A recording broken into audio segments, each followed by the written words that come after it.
معاكم دكتور هاني الزحلاوي مدرس جراحة العظام جامعة عين شمس. هكلمكم النهارده عن السباينال fractures.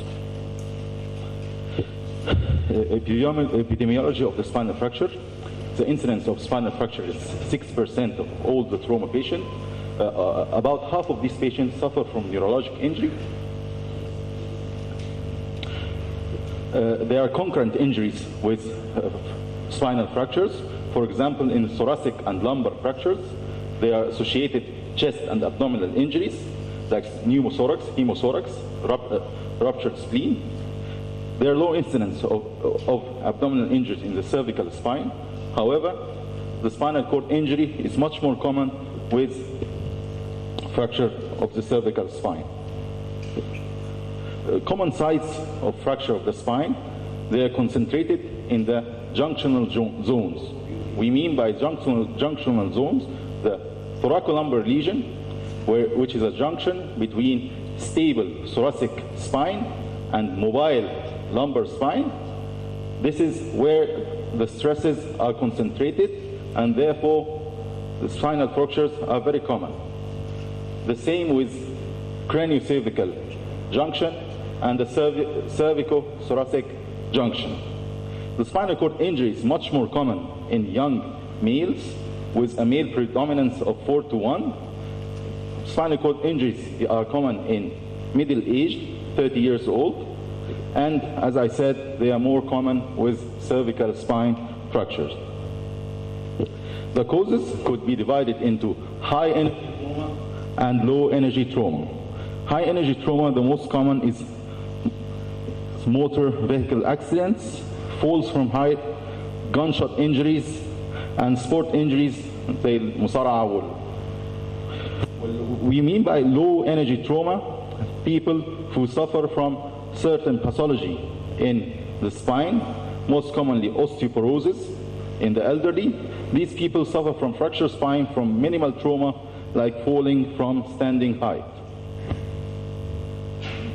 This is an example of sport injuries. This is an American football player. There is an infection with axial load to the head, leading to burst fracture of the cervical spine. I would like to talk to you a little about the anatomy of the spinal cord. In C1, the spinal cord occupies about 35% of the canal. It involves about 50% in the lower cervical and thoracolumbar spine. As they occupy 50%, the incidence of spinal cord injury is higher in these segments. However, below L1, L2, the canal is occupied by the coda equina. The coda equina are the lumbosacral nerve roots. Therefore, with spinal fractures, neurological injury is much less common in below L1 because the nerve roots occupy much less in the canal.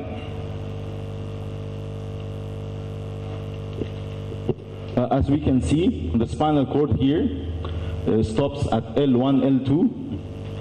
Below L1, we can see the nerve roots or the coda equina. The termination of the spinal cord is called the conus medullaris. The conus medullaris is occupied by the sacral myelomeres. Sacral myelomeres are responsible mainly for bowel and bladder function. So people with fracture L1 may present with bowel and bladder dysfunction, what we call a conus medullaris syndrome. As I said, coda equina is much less likely to be injured because they occupy less volume in the canal, and as the coda equina are lower motor neuron lesions. So lower motor neuron lesions are much better in their prognosis than upper motor neuron lesions due to the spinal cord damage. Okay, so care of traumatized patient, we have pre-hospital care at the site of the accident and emergency care in the hospital. For the pre-hospital care, it is very important for us to stabilize the head and neck and not to rotate the head and neck in relation to the trunk, and we should consider every patient as having a cervical spine fracture until proved otherwise. they should wear a cervical collar. This is a Philadelphia collar, and as you see, these cervical collars have a space anteriorly. This space is made so that if the patient has any disturbance in their airway, they could perform an urgent cricothyroidotomy or tracheostomy. If the patient with a motorbike accident is wearing a helmet, it is recommended that in the site of the accident, you shouldn't remove the helmet so as to avoid any neurological damage. In the emergency department, we should manage patients with fractured spine like any other patient with multiple trauma. We know the A, B, C, D. We should take care of the airway, breathing, circulation.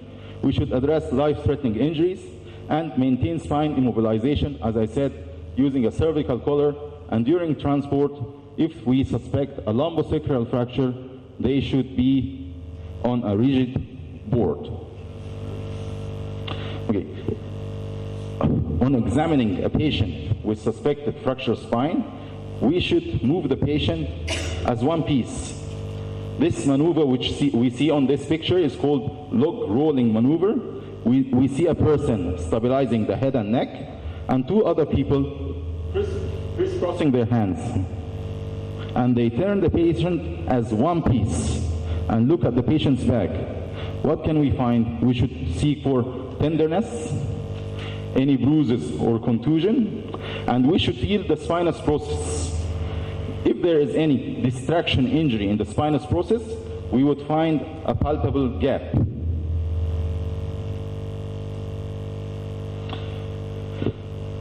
And we should also seek for chest and abdomen injuries. As I will tell you later, one of the fractured spine mechanisms is what we call a flexion distraction. This occurs when the patient is in a motor car accident wearing a seat belt. Severe flexion leads to distraction of the posterior elements of the spine, leading to a fracture like this. And it is very common that these patients come with abdominal injuries like ruptured spleen or torn mesenteries.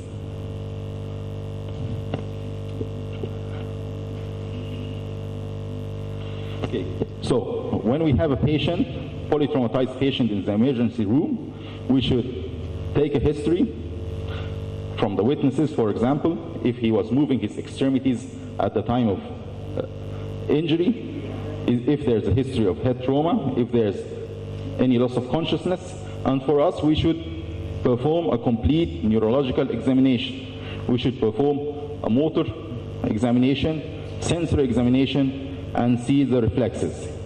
And it is very important for us to see the perianal sensation and the rectal tone. People with spinal fractures may suffer from three types of shocks. He may suffer from neurogenic shock, and that is due to disruption in the sympathetic chain in the upper cervical and the thoracic region. Disruption of the sympathetic chain leads to hypotension, but there would be no reflex tachycardia. There would be hypotension and bradycardia.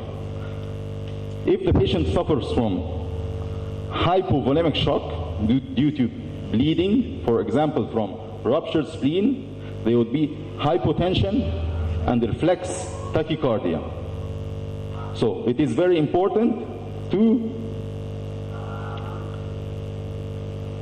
see the difference between the two types of shocks, as the treatment of hypovolemic shock is fluids resuscitation, while the treatment of neurogenic shock is dopamine or dobutamine injection.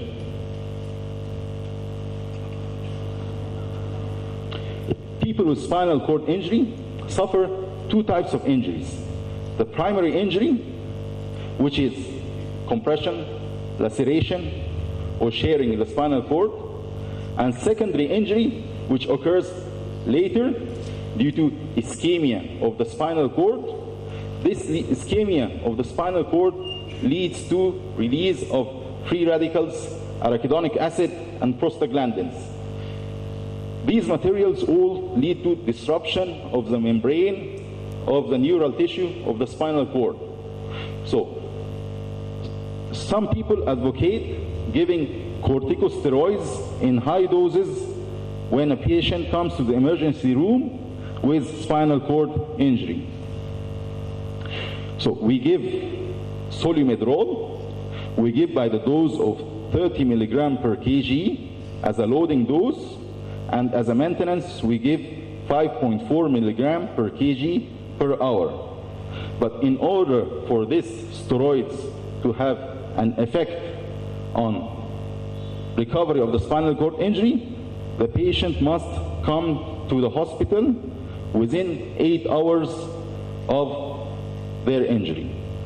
If he comes after 8 hours, there's no need to give steroids, as there is no improvement following steroid administration. Okay. There are two types of spinal cord injury. We have complete spinal cord injury and incomplete spinal cord injury. People with complete spinal cord injury have very poor prognosis. People with incomplete spinal cord injury have much better prognosis. What we mean by complete and incomplete? We search for what we call as sacral sparing. The sacral fibers in the spinal cord are most peripheral. So if the peripheral sacral fibers are intact, we call the spinal cord injury incomplete spinal cord injury. Clinically, we search for sacral sparing by looking at perianal sensation, rectal tone, and voluntary anal contraction. So it is very important to ask the patient and to examine the patient for sacral sparing to know the prognosis.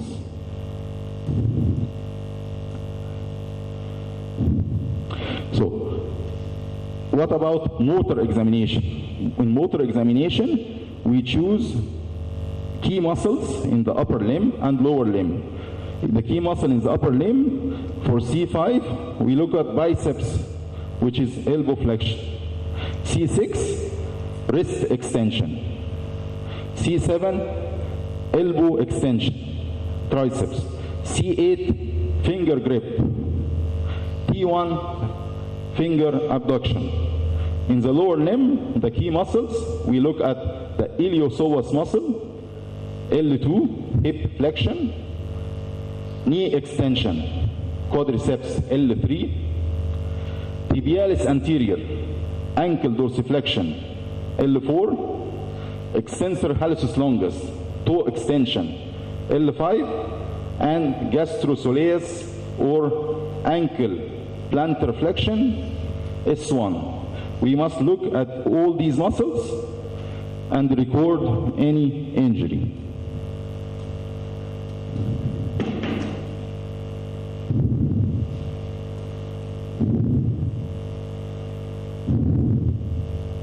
Okay, I would like to talk to you a little about thoracolumbar fractures. We have the vertebrae, the anterior element, the vertebral body, the posterior element, the neural arch. The first classification made divided the spine into anterior column, which is the vertebral body, and the posterior column, which is the neural arch. In the 1980s, Dennis divided the spine into anterior column, middle column, and the posterior column. Anterior column involves the anterior half of the vertebral body, middle column, the posterior half of the vertebral body, and the posterior column, the neural arch. According to Dennis' classification, he named 4 types of fractures: compression fracture, burst fracture, seatbelt fracture, and fracture dislocation. And according to Dennis' classification, if we have 2 out of 3 columns fractured, the fracture is unstable. and he stressed that the middle column is the most important column for the stability of the vertebrae. We mean by compression fracture, fracture in the anterior column only, while the middle and posterior column are intact. We mean by burst fracture, fracture in the middle column, and when the middle column is fractured, the posterior cortex of the vertebral body jumps backwards into the canal, forming what we call a retropulsed fragment. This retropulsed fragment can compress the spinal cord or the coda equina. Flexion distraction injuries, as we said it, which is equivalent to the seat belt injury leading to distraction in the posterior column. Fracture dislocations, which is the most severe type of thoracolumbar fracture, with associated high incidence of neurological damage.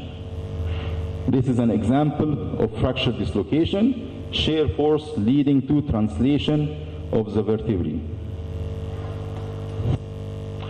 Diagnostic studies, it is important for us to perform a plain X-ray, anteroposterior lateral view. In cervical, we add an open mouth view to assess the axis and the atlas. We can perform a CT to see the vertebral column combination and the retropulsed fragment.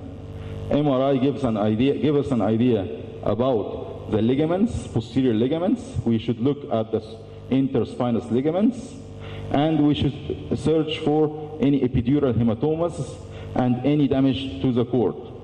There is no role for electrodiagnostic testing. We don't perform EMG or nerve conduction test for any patient with acute spinal cord injury due to trauma. Treatment, the goal of a treatment is to protect the neural tissues, and if there is a neurological damage, to perform a decompression to relieve the neurological and reverse the neurological injury. The third aim is to prevent any deformity. A patient with unstable fracture may present with a late kyphosis, and to permit early ambulation and rehabilitation to prevent complications of prolonged immobilization like DVT, pneumonia, and bed sores. Non-operative treatment involves bed rest and postural reduction. If there is a compression fracture with loss of height in the anterior column, we let the patient sleep prone. The lordosis leads to reduction of the height, and we can cast the patient. Operative treatment involves placing of screws, pellicular screws or hooks with rods, and performance of decompression. We have two types of decompression. Direct decompression, which involves corpectomy, removal of part of the vertebral body with the retropulsed fragment, and insertion of a bone graft, or as we see here, we insert a mesh cage filled with cancellous bone to perform anterior fusion. These are the pellicular screws. In cervical spine, we could perform conservative treatment in the form of halo traction and its conversion into halo vest, or we can perform anterior surgery, which involves corpectomy and insertion of a plate. Thank you.